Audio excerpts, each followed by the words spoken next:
In Bulangu, a man searches through the ruins of his destroyed mud house, just as his neighbor rebuilds with concrete blocks.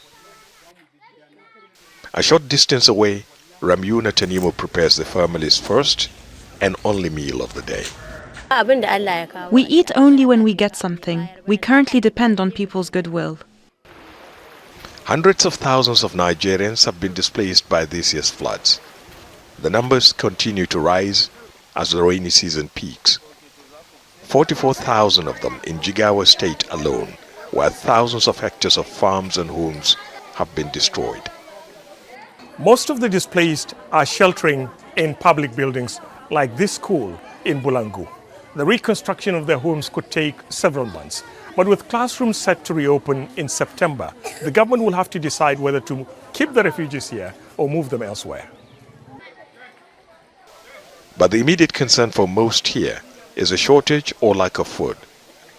With most farms underwater, supplies are drying up. Where they are available, the prices have gone beyond the reach of many. Before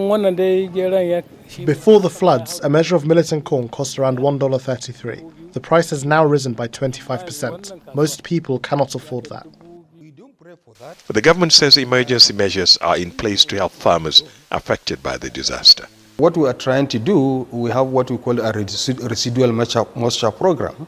So when the rains moves away, then we will try as much as well to provide the farmers with the early maturing crops that they can plant so that they can be able to get something.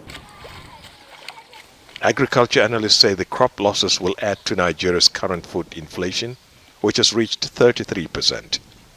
For now, the biggest concern victims of the disaster say is shelter and food, something they say has not reached them in quantities enough to sustain them.